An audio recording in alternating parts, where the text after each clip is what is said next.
This is the tender story of how my niece and I, who are not blood related, became a true family.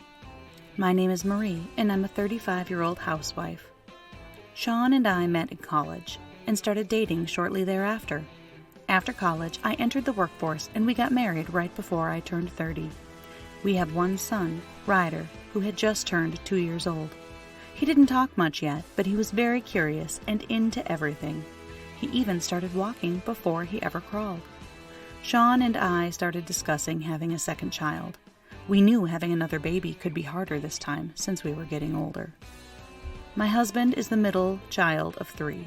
He has an older brother, Sam, and younger sister, each 3 years apart from him, who were also married. My brother-in-law and his wife, Linda, had also been trying to get pregnant for a year now. Linda was older than Sam. She had always worked hard to take care of herself and looked very young for her age. She had the mindset that since she'd looked so great for her age and she felt even younger, so she would eventually be able to get pregnant. However, when she finally turned 40 that year, she became impatient and finally started fertility treatment. I have friends the same age as Linda who were also struggling with fertility treatments. Given that, I was worried about Sam and Linda, who started much later in life. But they had some money saved up, made some good investing decisions, and Sam was a very health-conscious person. He ate organic foods, and they belonged to a fancy yoga studio, so I thought their lifestyle would be an advantage for them. All my husband and I could do was to support them. Meanwhile, Sean's younger sister, Sue, and her husband, Richard, had a 5-year-old daughter, Layla. Layla's father did his best to play with her, and her mother was gentle but firm when necessary. My niece had grown up to be a wonderful little girl with a bright smile and a lovely personality. She would say, "When I grow up, I'm going to marry my father." She often spoke about the dreams of all the fathers in the world, and she made her dad proud. Layla also loves my son, her cousin Ryder. When we get together, my son exclaims, "My Layla, my Layla!" And he would run up to my niece and be very attached to her. My sister-in-law and her husband were an ideal family, the picture of happiness. But misfortune struck suddenly and without warning. One day, they died most suddenly. They were the victims of a one-sided accident through no fault of their own. The day of the funeral, both sets of their parents sobbed as they clung to the coffins. My niece Layla stood holding hands with my stunned husband. I also found it impossible to stop crying, but their grief was immeasurable. I felt so sorry for my niece, who was staring at the 2 pictures of her deceased parents, not speaking. Tears silently streamed down her cheeks. I wondered if her small mind and body would be able to cope with this level of trauma. As I thought of my Layla's future without her parents, I cried even harder. We had to make sure she had a stable home. My mother-in-law was the only one who stayed at home and was currently undergoing treatment for an illness that kept her in and out of the hospital. Both of Layla's paternal grandparents were disabled and unable to care for anyone else. Layla's uncle, her father's brother, was single and traveled a lot for work. And we had a young son who was still a full-time job. We were not in a situation to be able to devote ourselves to our niece's emotional care. I guess the decision was made in consideration of these circumstances. After the 7th-day memorial service, my mother-in-law stepped aside with Sam and Linda and asked if they could talk privately, but we were also in the same room. "I want you to take Layla with you." My brother-in-law, Sam, who adored my niece, seemed inclined to accept it, but however, his wife, Linda, suddenly bared her emotions. "What do you mean? You want us to take her when we are trying to have our own child?" My sister-in-law had never expressed this kind of intensity to any of us. My mother-in-law flinched. "Well, it's not like that, but you're going to be 40, right? I can't keep paying for your fertility treatment. Layla is a very good girl. That's why—" "This is a terrible thing to ask. You said you would support us, but now you are breaking your promise," she ranted, her eyes bloodshot. My sister-in-law, who was always dressed nicely and sat with a twinkle in her eye, was a mere memory. I could not hide my surprise at the fact that my mother-in-law was paying for her fertility treatment. I thought they both were working and earning money. How could they ask my mother-in-law to support them? Where is she spending her money? No, you see, my mother-in-law tried her best to ease the tension, but the damage had already been done. My sister-in-law erupted like an active volcano. I don't want someone else's child, much less the child of a couple who didn't have an education or good jobs. I want a child of my own blood, a good child. The room fell silent. Hey, Sam shouted as he hurriedly pulled her arm to restrain her outburst, but she refused to back down and glared daggers at my mother-in-law. She seemed so selfish in that moment. It was all too much. I was filled with rage at her words and actions. Layla was sitting still, staring blankly at the pictures of her parents. Although I could not see her face from behind, she must have known, even at a young age, that she was being treated like an intruder, and that her parents were being vilified. I didn't want this child to have to carry anything more on her tiny shoulders. It would be unthinkable to entrust my child to such a heartless woman. There was only one way to protect Layla. I made up my mind. We will take Layla. Marie! My mother-in-law looked at me in surprise. My husband also looked anxious at my decision. I agree, but I'm also worried. It's you who will have the hardest time with another child at home. I understand, but I won't give up. I looked into his eyes earnestly. Thank you. Thank you so much. My mother-in-law bowed to me repeatedly as if she were about to drop to her knees. I won't be made to sit here and look like the bad guy. Let's go home. Linda continued to glare at us while grabbing Sam's arm and quickly headed for the door. Sam glanced at us sullenly and followed her out without a word. I sat down next to Layla and said in the kindest voice I could, Come to our house. We want you to live with us.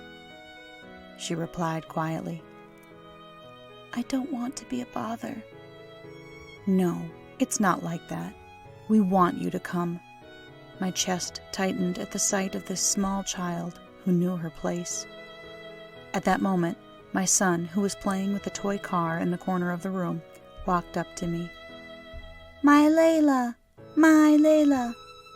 My son took Layla's hand. They loved each other so much. Ryder, Layla is going to be your big sister from now on. Layla, really? Are you my sister? Yes, big sister. My son nodded his head, clearly wondering what big sister meant. But we could tell that he understood that big sister was a very nice thing.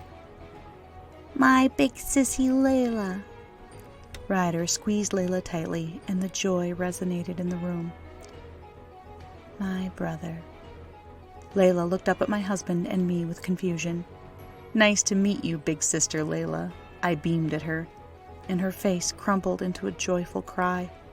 Then she hugged my son's body and sobbed, her little shoulders shaking. I held back tears myself and decided right then and there that I would protect this little girl for the rest of her life. From that day on, Layla was part of our family. She was a very good girl. She worked hard, did well in kindergarten, and even helped out at home. But she didn't smile much, and it was painful to see her have to fight so hard through her grief to find a new place in this world. The trauma and grief of her loss would manifest in sudden night terrors, crying, and potty accidents in the middle of the night. As I stroked her little back as she cried in the dark, wondering if I could ever help get her to a place of healing. It was during times like this that Ryder would often come to our rescue. He would say, Layla, sissy, let's play, and followed Layla all around the house. He showed his love to her, and always seeking Layla's tenderness, he seems to fill a void for her that no one else could. At first, she just obediently played with him, but little by little, they settled into a true sister-brother bond, arguing over toys and sternly correcting him when he misbehaved. As parents, we felt spoiled by this sweet little girl. She was always thinking of others and willing to help out. She was never selfish. "Could we have curry for dinner?" she would ask. It was a small request, but I was happy to hear her express her needs and preferences. Sean and I raised Layla like our own, and my mother-in-law supported us as much as she could. Finally, 2 years after Layla came to live with us, I started thinking about getting pregnant again. Of course, I was worried. What would another baby do to Layla's progress and healing? I was very worried. But if I gave up on another pregnancy only because of Layla, that wouldn't be right either.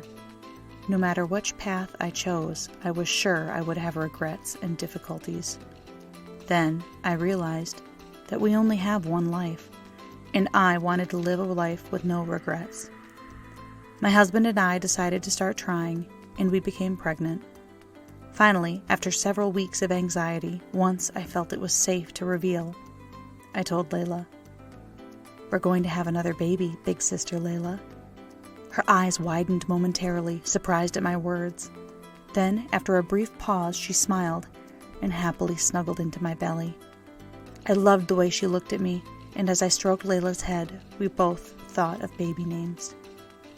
One day, without warning, my sister-in-law, Linda, showed up at our house. It felt like the arrival of a curse. She barged through the door and slammed it. Then she took one look at my growing belly and blatantly scowled. "Oh no, you really are pregnant."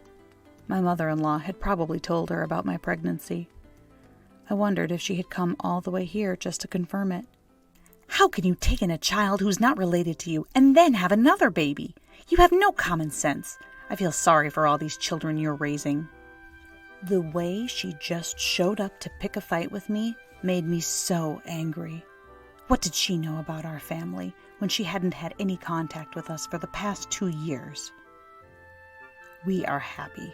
We want this baby." "Oh, no, you can't do that. It's harder than you think raising 3 kids, not to mention one that's not even yours." "This is our life. Why are you here?" "I'll take your baby." "What?" I had no idea what she was talking about.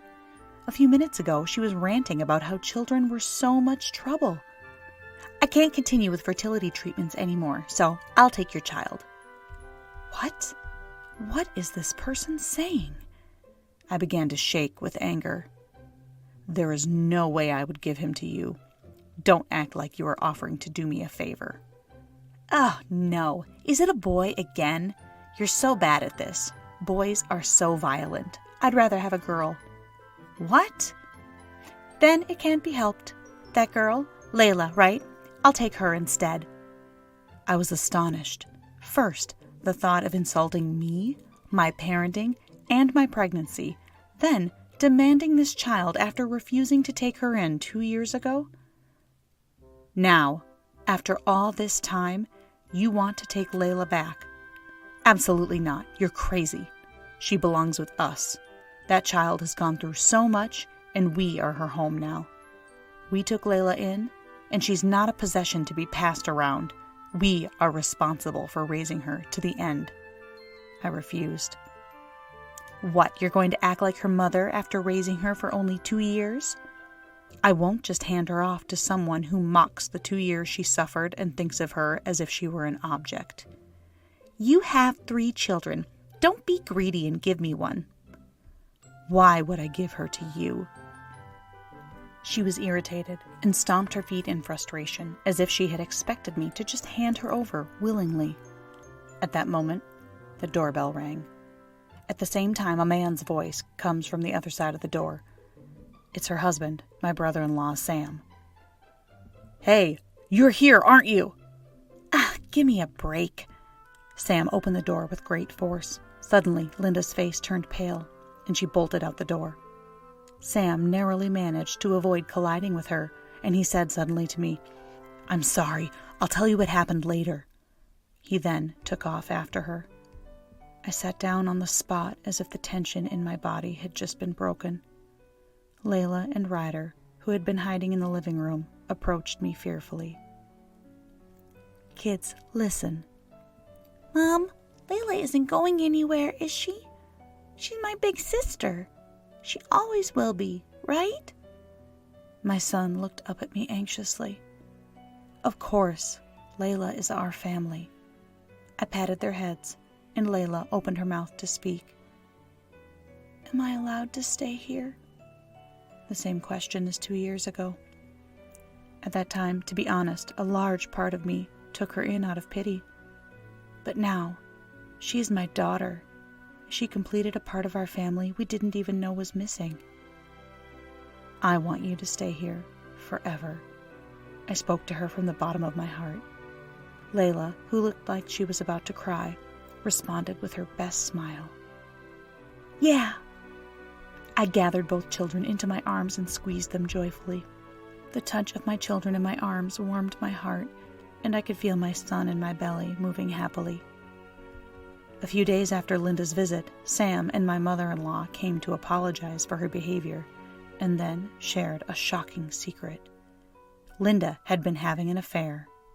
Apparently, she had been trying for over a year to have a baby with a married man in her office who already had a child, because she was exhausted with fertility treatments and their lack of results. She chose this man not only because she liked his face, but also because he had a seemingly successful track record of having children. However, her plan backfired. Sam found out about the affair, had filed for divorce, and demanded alimony. She wanted to escape both alimony and divorce, and she thought that as long as she had a child somehow, some way, she could absolve herself. It's ridiculous and appalling, but it seems that she was in a panic and couldn't think straight. However, she was determined. It was during the confrontation between her and her husband that she fled to our home, demanding what she thought would be a quick fix. I could not believe she thought such a backwards demand would fix her situation. There was a time in our lives when I thought Linda was a more thoughtful person. How shallow and selfish. I am so glad there was no chance of Layla going with her. Naturally, Sam and Linda divorced. Linda was charged with alimony not only by Sam, but also the wife of the man with whom she had had an affair, and she was accused of cheating within her company, which made her a pariah at work. She's already in her mid-40s. She will have to continue to pay back the alimony alone for the rest of her miserable life. On the other hand, we decided to legally adopt Layla as a result of this incident. I was worried that it would feel like we were taking her from her real parents. But since they had died, I wanted to be able to protect her at all costs and keep her with us legally, forever. But most of all, I wanted to be Layla's legal mother. Eventually, Layla herself started referring to her late mother as Mom, and me as Mama.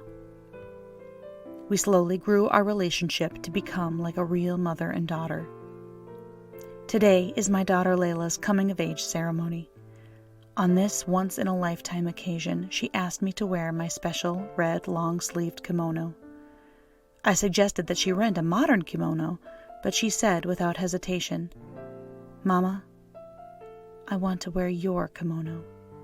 She was adamant. My daughter dressed up in my kimono by arranging it prettily with accessories in a modern style. On the way to the venue of the ceremony with Layla, we were approached by a stranger who was on a walk. "Ah, it must be your coming-of-age ceremony. You are so beautiful, and you look just like your mother." We looked at each other and laughed. I don't know how many times I've been told that Layla looks and behaves just like me since she started high school. It is strange, isn't it? Though we're not related by blood. When I said this, Layla shook her head. "It's only natural that we look alike. My mama praised me, disciplined me, fed me, and loved me. This body of mine is made with a lot of love for my mama and dad." Oh, Layla. When I lost my real mom and dad as a young child, it was really painful. There were times when I resented them, wishing they had taken me with them. But now I'm glad to be alive, glad to be an adult, from the bottom of my heart. Thank you, Mama, for bringing me into this family. Thank you for being my mama.